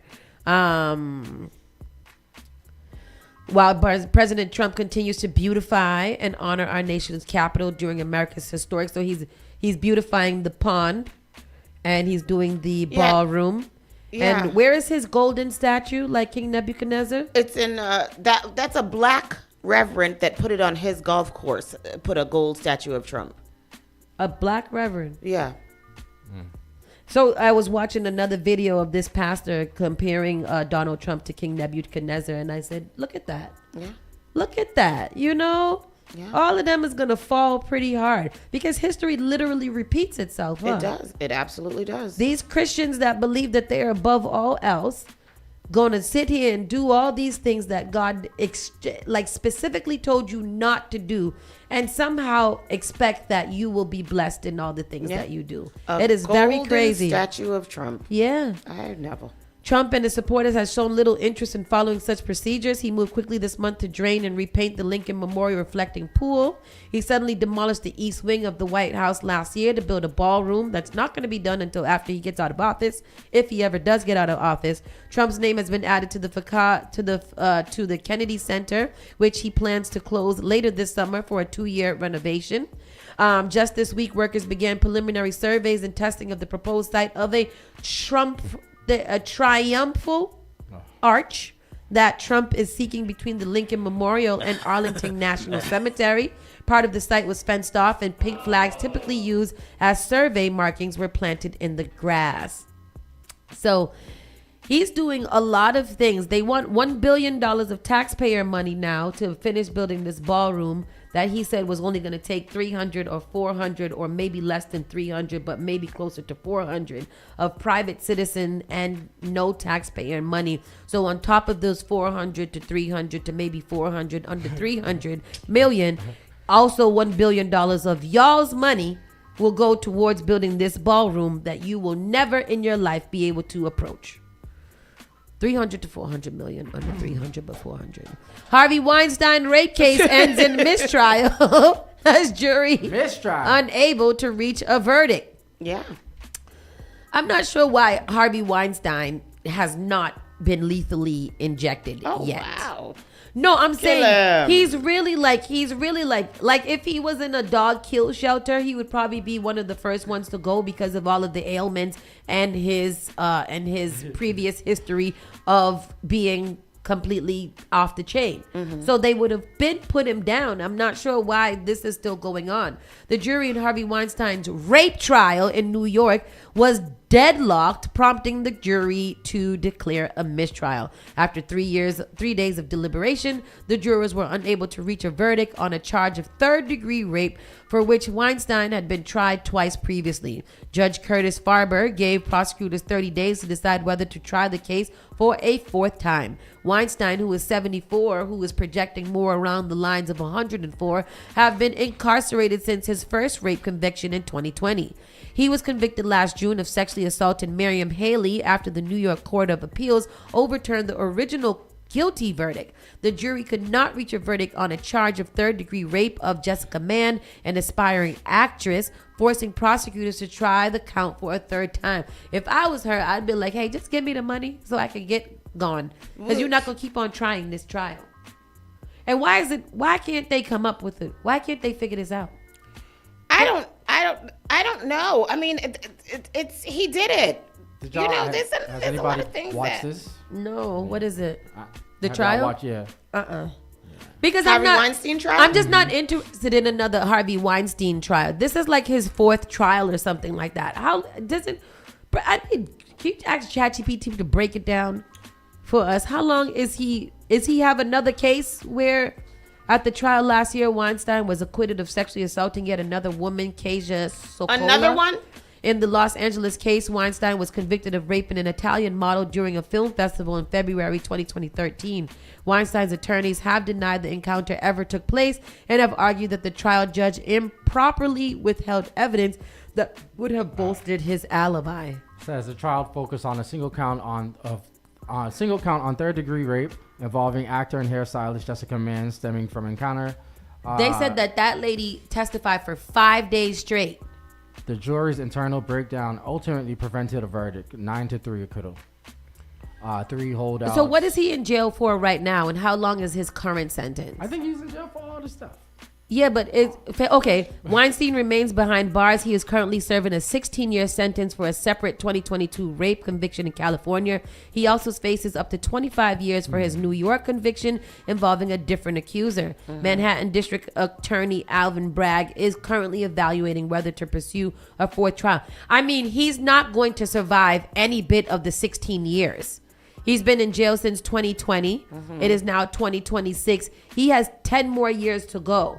He already more than 80 women made allegations of sexual harassment or rape against him. He's never getting out of jail at this point in general. He's going to die in jail naturally. So just slap all the charges onto him. Yeah. What are we going to trial for? It doesn't matter. Just either He's already in jail anyway. Exactly. He's already in jail. He has 10 more years. He probably has literally maybe 8 months of life left. You know, give him the chair. I don't know. I feel like he's been holding on for a long time. He's going to hold on just until he gets out, and then he's going to get and then at that time, more people are going to come, and he's going to have more convictions slapped on top of him. So stop going through this one. If y'all can't figure this one out, chalk it up. I'm not saying that she's got to live it up, but the next person that does it is probably going to get him. Yeah. Because there's a lot. Anyway, it don't matter who get him. FBI offers $200,000 reward to catch ex-Air Force specialist wanted on espionage charges in Iran. I don't care. They are talking about Kash Patel right now. He's in trouble again because he went snorkeling on taxpayers' money, a luxury snorkeling visit. And he also took his girlfriend on to a concert, and they had a $50,000 suite. He snorkeled, not that. Well, he snorkeled in a memorial. It was a memorial for World War II veterans. Oh. Nobody does that. He went in the water and did that. Oh, he's a piece of shit. I mean, girl. Girl, I want you guys to understand. He is the director of the FBI, the Federal Bureau of Investigations, and he has more investigations on his own self than he is trying in real life. What was he saying? I'm the only something, and let's talk about the record of me being this, and me being that, and me being this. Let's talk about the record of you being a drunken fool. Something. It is. There's a word that I can't crazy. think of right now. It is crazy. Yep. Going right into the entertainment, Joe Budden says Drake's Michael Jackson glove on Iceman cover makes him scared for the rapper's safety. So when did Iceman come out? Because it seems like there was 3 in a row. He dropped 3 at the same time. Oh, okay. Because as I was doing the research for this morning, Everything was just about Drake and this, whatever it is that he dropped. He dropped Iceman, Habiti, and Maid of Honor or something like that. 3 albums? Three albums at the same exact time. One hip hop, one R&B, and one girl Caribbean side-ish. Yeah. I think they said With that. Denise Belfon. Yes, he dropped one with you sampling her. Yeah. Our own DJ Sticks, he did give a nice little compilation. I would love to hear. Is Scuba Steve a Drake fan? I don't think so. I don't think so. listening to the album this morning. I couldn't. So, which one did you listen to? DJ Stick said just had a deep listening session. So yesterday on Spark FM, between 7 and 9, DJ Sticks did a deep dive into the Drake 3-part series. Like he said he did a deep listening session for the Drake projects on Spark FM Online. I wasn't too impressed with Iceman or Habiti. They both had 1 or 2 smashes on it, but Maid of Honor is a solid body of work. He said Iceman gets a 4.5 out of 10, Habiti a 3 out of 10, and Maid of Honor a 7 out of 10. If you have listened to all of them, what is your views on the Drake 3-part album? Why? Go ahead, ask the question. Why would he do that? Why did he do that? I don't know, but you know who has gravely disappointed me in this whole thing? Your cousin Super Wokavi. A Drake stan. Oh, yeah, he's a Drake stan. Oh, a stan. Yeah. Javi is a Draker. He is. And it's so weird because I would feel that my own blood cousin Javi would have a lot more sense than that, and which he usually does. But we're gonna have to get him up here so that he can talk about. He thinks that the albums are good. You know Drake. Drake stan. Like when I say stan, he likes an underdog. He's like a Drake Barb. Shut up. Really? Yeah, very much. I was like, Javi, you are breaking my heart. Oh. My heart is broke. I don't hate Drake, but I don't love him. Oh, I do not like Drake at all. Drake and Kanye are 2 of the probably the most talented artists that I would rather literally just never hear in my life. They can go away. You don't like his music? I don't like anything about Drake. We do radio, so if I listen it and they got a little whatever. But if I had a choice and they'd be like, oh, you know, what Drake album you would... No. Don't give me that choice. I don't want it. I do not really? want it. Oh, no, I do not. Drake? Even Kanye. Like, oh, Drake? no. I don't... His music might be great and I might sing along to it, but if I never heard another Kanye album or anything ever, I would be A-okay. A-okay. What I can say about Drake is he's actually a student of the game. So a lot of his music, if you know your history, you can hear it. It's pretty dope. Yeah, but I he can't is listen under to something like a 20-album contract. albums Dropping 3 in a row will get him to be an independent artist faster. Oh, and what is an independent artist? What is that? Trying to get off his label. They're not in any contract. They do what they want. They fund their own projects. They might have a little sponsor partnership here or there, but they're not any under contract where they have to give somebody else their money. Okay. I want to be an independent artist. Why is Iceman covers throwing up a Boston 3 sign? Well, did you guys see that the White House did that too? The White House put a little did an AI version of the Iceman cover that said MAGA, holding from an iced out chain that said MAGA, and you know, that's what we're doing as a White House as a country. I hate the White House. That's who I hate is the White House. The whole White House. The whole house I don't like. None of it. Dr. Cheyenne Bryant, this has been the big controversial over the internet for many days now. Dr. Cheyenne Bryant explains why she won't prove her doctorate on Fox 5. DC saying she doesn't have to prove anything anymore, and to F all the haters, and all the person that she got to prove something for is to her Lord and Savior Jesus Christ. So why did that come about? The issue is that she is calling herself Dr. Bryant and she doesn't hold a doctorate from anywhere. Maybe she has an honorary doctorate. She doesn't have that either.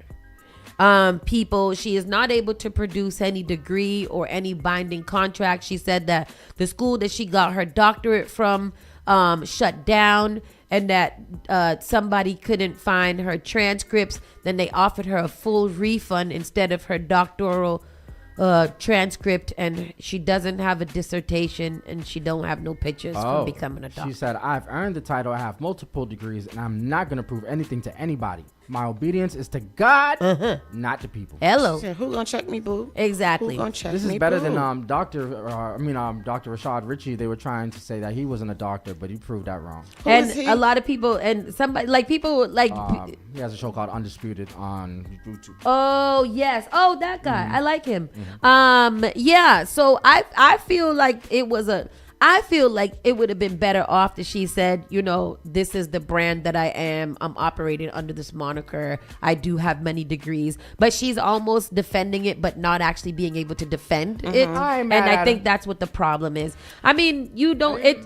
I feel like she could do a better defense of what. Me too. White people do less. It doesn't. I want us to stop comparing ourselves to white people. No, but we you have just had said- to hold you just ourselves said- to a higher you standard. just said that we got to. They go low. Fuck it, we go low. No, that's different. You're opposing yourselves as It's making her more money. an actual degree holder, as an expert, and there are experts out there that would I prefer agree. you not to. But however, I will say she's not a surgeon. She's not hurting anybody. She's a life she is coach a and mental author. health doctor that is hurting more people than anybody.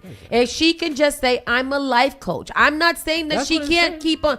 Tristan, I know. listen I to hear what's what you're going saying. on. I hear what you're saying. She is I'm defending just the going by. point that she's a doctor and she's not a doctor. That's it. I That's hear the you. argument. I hear you. The thing is, she doesn't have to do all that. People respect her as she is, as a life coach and as an advice giver. You don't have to lie. Hey, is Dr. Craig. Dre a doctor? No. Exactly. Exactly. But that's what she should say. Like, Yeah. I'm not. That's I'm what not. she said. Well, I mean, well, she All didn't right. say that. She said, I'm not proving myself to anybody. Okay. And that's, she didn't say she was. She just said, I'm not proving anything. I mean, you can't- Moving on, Drake's dad responds to rapper's heartbreaking new song He's lyrics American, about gotta his live it. cancer diagnosis. So he wrote a song about his father having cancer. That was a while back. Lyrics about his cancer diagnosis.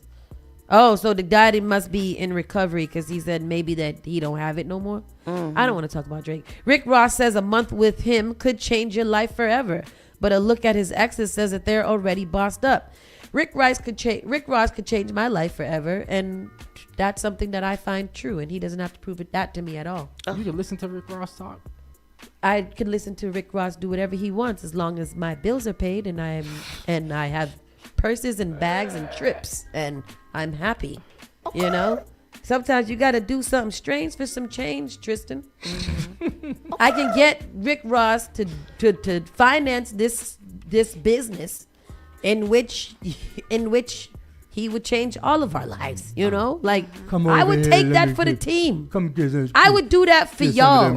So that Anthony has a place to mark his way in society and he can be here getting paid and stuff like that for my interns and for my community. Hot Sauce will walk so that you can run, Anthony. Walk with Rick Ross so that you can run. Stride. Anthony, I got your back. You get me in touch with Rick Ross so I can be his little concubine and we will all live happily here for the team.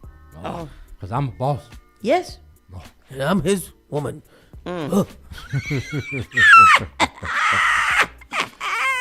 I'll just be her sister. Hey, you know what? You're not gonna get nothing. If you're not gonna be in here doing the work, you're not gonna get no. You're not gonna get no be your trips. sister. And I'm not gonna buy you a house, and you're not gonna get a mule. Well, and no 40. You got? Do you got one? I'm gonna get one. I get with Rick Ross. Well, then all right. Then what I need one for? No, you're gonna get you have to have your own. You got to work for your own. If I send you to the grocery store to get all of the diamonds and get the most expensive beef bacon and things like that, you can't say I don't want to do it. You got to go You to should the have said grocery. beef bacon in the beginning. Okay. Wayne Minute Plies hilariously sparks a reaction after fans assume he's shooting his shot at Stephon Diggs. No, Stephon Diggs, chef. Oh, okay. Oh, chef. Oh, I said, Chef. wait, what? Excuse me. Not Plies. Plies is tiny. He is. He's like Kevin Hart size, right? Yeah, he is. He's 5'6". Oh, he's a lot taller than Kevin Hart. Yeah, he's a giant compared to Kevin Hart. Oh, wow. Kevin Hart is a tiny little man. Wee little man. Yeah, I would actually shoot my shot at Stephon Diggs' house. I mean, hot dog cooker too. She looks like a little who, but she is cute and sexy, you know. Is she? Yeah, she's got a BBL. She's got little soft hair. She's got soft, supple skin. Looks like. She said, "I need a chef. Yeah, you ain't even got to know how to cook." I mean, I heard that she only cook hot dogs and things, but she posted a compilation video of her cooking so many things and dancing and singing. I heard about her dancing video. Oh my God, she loves to dance and sing while she is cooking. She loves it so much. No women in the house while she's there. She's gonna get mad at you. Right. Man, but if you have her in the house, why you gotta go out and find all these other women? You gotta cook in the house with a fresh BBL and she lives next door to you. Why you got to have so much sex, Stephon Diggs? Why you got to have so much sex? A man once told me that variety is the spice of life. And somebody sent me a video today that said, you know, men having one woman is like a man loving burritos. And they find a burritos and they're like, I'm gonna make this a burrito. I'm gonna make this my favorite burrito. But then here comes a taco with extra cheese. Shut up, Anthony. What did Anthony say? He's over there sniggling. I hear you. Sometimes you need a taco. Sometimes you need a taco. Speaking of tacos, last week when y'all was gone for 2 days, I got a quesadilla both days that y'all wasn't here because they were so good. Jeez. Leave you for 2 days and you're self-destruct. 2 days and all I'm eating is quesadillas. Couldn't even function without my family. I didn't know what to do. Unrecognizable Sean Travolta, 72, stuns fans as he ages backwards. Did you see him? No, let me look at him. Look at John Travolta. I was like, this is not, who's this? Somebody said face off in real life. That's not John Travolta. That is John Travolta, girl. John Travolta from where? Hey, he's 72. That's John Travolta. That's not John Travolta. Who is that? That looks nothing like John Travolta at all. Well, child, that is him. Let me see if I can. Are you sure? Yeah. What did he have before? He got this new beard? Is that what it is? He's got like a whole plastic face. You think it's a mask that he's wearing? I really want some eggs, like a scrambled. I thought you was gonna say something different. Plastic surgery. That's plastic surgery? That's John Travolta? Show the people, Tristan, because that's not John Travolta. That's him. Tony, that doesn't look anything like John Travolta. Child, that is him. That's Johan Travolta. That look like what's the one from Transformers? Jake Chase. No. Where's the one from It's something like that. Chester Chase. Charisma. It was in Transformers. Val Kilmer. The one that went crazy. The boy that went crazy. Tyrese. Transformer. Chase. Love it. Love it. No. Him right here. What's his name? His name is Shia LaBeouf. Yeah, Shia LaBeouf. Yeah, you look like Shia. Yeah, he can. Yeah, I was close. Chase Sheehan's. I don't know what that is I don't know not what John he looks Travolta. like. That's weird looking. Let me see a regular picture of John Travolta. By the way, have any of our listeners gone to see the Michael Jackson movie? Yeah, and what do you guys think about that? What do y'all think of it? No, I haven't. I don't know if I'm gonna see it. I'll probably wait till it comes out. On the TV? Yeah. This could possibly be John Travolta. I'm in no rush to go see the Michael Jackson movie either. I feel like have you changed your view since it first came out? Because I feel like everybody wanted to, and I think we was gonna have a family movie, and I don't. We were gonna have a family movie night and go see it, but it's died down like since it released. I think that the reviews have been just so all over the place. Yeah, I don't feel a way. I don't feel to see it or to not see it. I was supposed to go see it and then I didn't. And I would have went to see it that day, but I don't feel to go see it anymore. If I could see it in the drive-in, I would do that. That's the only place I would see it. What's up with you in the drive-in? Okay, this could possibly be John Travolta. Oh, because you can smoke. Yeah. This could possibly be John. Why are you saying this could possibly? It's him. His beard is darker and more defined. He got a little Bijan in there. But, that's him. Do people still do that? Yes. Why do old people do that? I I don't know. I love me a salt and pepper beard on a man. I really, really like it. And I really don't like when guys, change it. Oh, salt and pep. Oh, knock me down. Because you're such a silver fox when you like that. Especially when you dark skinned and you got little beards hanging out. Sorry.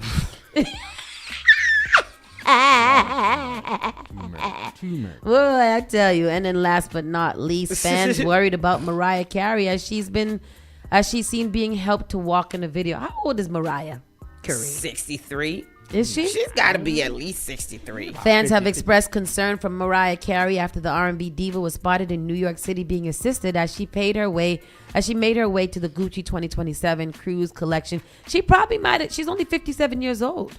Oh. She probably had a little knee or hip surgery. People that are aging usually have to get one of those after a little while if they're not actively, taking care of themselves. And she ain't got that little boy Nick Cannon riding on her right now, so she ain't got no exercise. Does she have a boyfriend? I don't think so. Who could be with Mariah? She seems like a brat. She seems like a problem. She's a diva. She's always been a diva. Yeah. Diva. That's terrible. Oh, 100 extra points are heating up for my Chipotle. Okay, might get that later. Sorry. And then that's pretty much all we have here in the whole atmosphere of what is going on in the world. Don't forget, ladies and gentlemen, this Wednesday, bingo and mingo. Yes, sir. Talk about it. I like that, bingo and mingle. That is my favorite thing to do. I like it. It is so therapeutic, guys. We're not even saying that because nice little time it's to have. cheap. The drinks are nice. It's a hangout, and I love that. I love that for us because you need a break from reality, and that's what it is. It's just a nice little hangout after work set. Everybody come in here. Everybody has a good time. We have good music. There's always good food. There's great drinks. When are we going to start doing the other games? Oh, yeah, we got to plan those. Y'all got to plan what the other day you want to or something like that. We can set up other games in the meantime. But let's do it all together. Yeah, but, it's really a heavy focus on bingo for a reason. Yeah. You don't got to you don't have to be physical. You can just sit your ass down and win a prize. Win it. Dance in your seat. Mingle with some pastelitos. Pastelitos. We could try it next week too. Yeah, a little game day. See which works. Do a little. What kind of games do adults like to play? Uno's, spades. We've always had great success with our Jenga. Yeah. The Jenga tournaments that and we've had. I think people sleep on that. Even cornhole. Remember we did a cornhole tournament we did. in the park over there? Yeah. That was very, very competitive because there are people that actually compete cornhole. Like gangsters. Yeah. That are serious about cornhole. They bring out their lawn chairs and they really kind of get in the groove. And when they go to play the cornhole, it's a thing. Yeah, we should. When is that happening again? I like know. that. Let me ask my friend Jamal when he gonna do that again because that was very nice. I like that. I had a good time there. Yeah. We didn't win, but we played. And that was fun. Yeah. Anyhow. Yeah. We'll see y'all later. Bye. With that said, you guys be blessed. Don't be stressed. Have a great day. Have a great evening. It's going to be 80 degrees today. Get outside. Take your allergy medication. Get out the side and explore life. Go take a walk on the beach. Go put your feet in some clean earthside waters and things like that. Go get a burger down by Castle Island. Something. Just go outside and make sure you know where your goddamn children are. Right. Take them with you. 14, 13 to 16 years olders should not just be randomly in the street doing absolutely nothing. Go with them. Take them, show them adventure. Give them things to do. Yep. God damn it, people. God damn. Bye. Bye.